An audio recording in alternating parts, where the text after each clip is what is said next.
نادي الزمالك كثيرا ما ينتقد التحكيم وكثيرا ما يصدر بيانات وينتقد الحكام المصريين، وبالتالي انتظرنا مع قرب موعد مباراته مع النادي الاهلي يعمل زي ما عمل النادي الاهلي.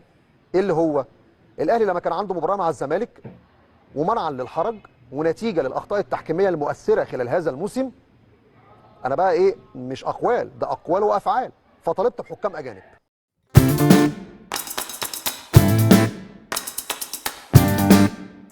الاهلي بيشتغل على كل الجبهات. جبهه من الجبهات المهمه دوري ابطال افريقيا، لانه خلاص ما عادش عندك وقت. انت 1/4 يعني بالظبط 3 اسابيع او اقل من 3 اسابيع تلعب المباراه المهمه مع الهلال السوداني. اوسكار تقريبا هو اللي هيختار حكام القمه، لان قال لهم ما عندهوش اختيارات كتيره للاسف. عنده 3 دوليين فقط للصفاره، احمد الغندور ومحمود ناجي ومحمود بسيوني. لكن حتى اللحظة وأنا بكلمكم عصر يوم الحد، لجنة الحكام لم تتلقى أي مطالبات أو أي تكليفات بالتفاوض على حكم أجنبي. وجه حكم أجنبي نرويجي كان مستواه كويس جدا 1-1.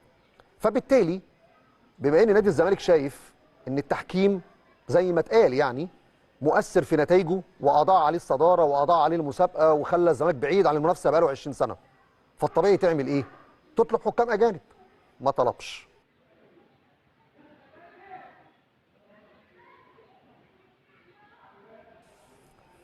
اتحاد الكوره عارف حساسيه الموقف وعنده عدد كبير جدا من الحكام في توقيت مباراه القمه بره مصر. فالطبيعي الف ب يعمل ايه؟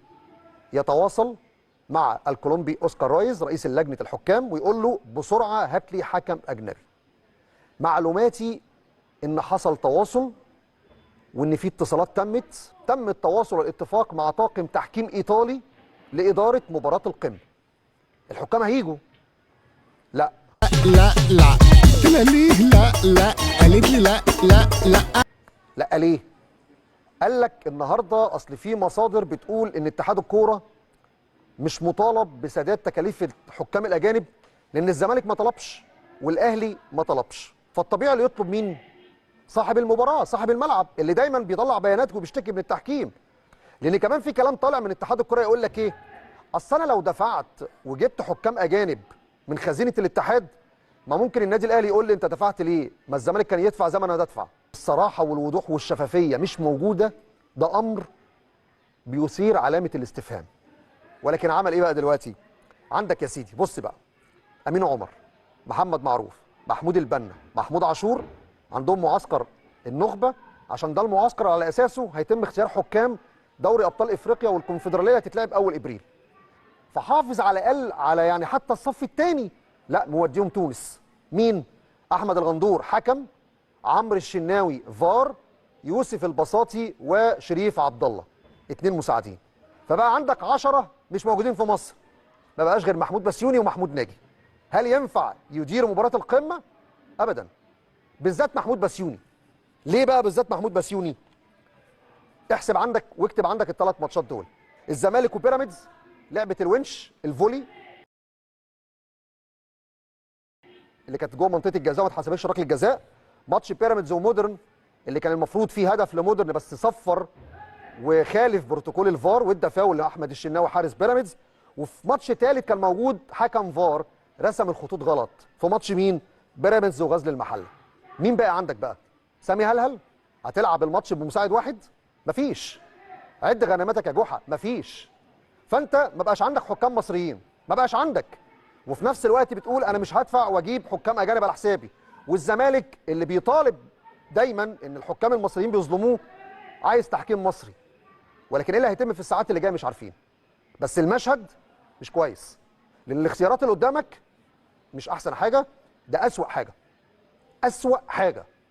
وده ماتش مؤثر في ترتيب الدوري ومؤثر في نتيجه المباراه التاليه، مباراه بيراميدز، انذارات بقى وكارت احمر وقرارات فنيه فانا مش فاهم بصراحه المشهد بيدور ازاي. ماتش زي ده هيتلعب يوم الثلاث وعندك انتخابات اتحاد افريقي وكل اعضاء الاتحاد الافريقي والاتحاد الدولي موجودين في مصر.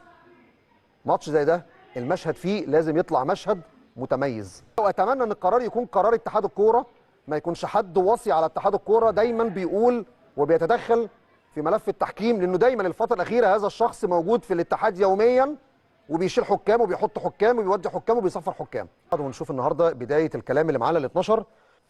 لماذا تحرك اتحاد الكوره لاستخدام طاقم تحكيم اجنبي لاداره مباراه الاهلي والزمالك؟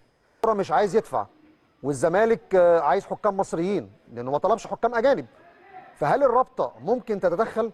هل اتحاد الكوره ممكن خلال الساعات الجاريه يعلن عن ان طاقم التحكيم اللي تم اختياره التكاليف خلاص جاهزه وهتدفع؟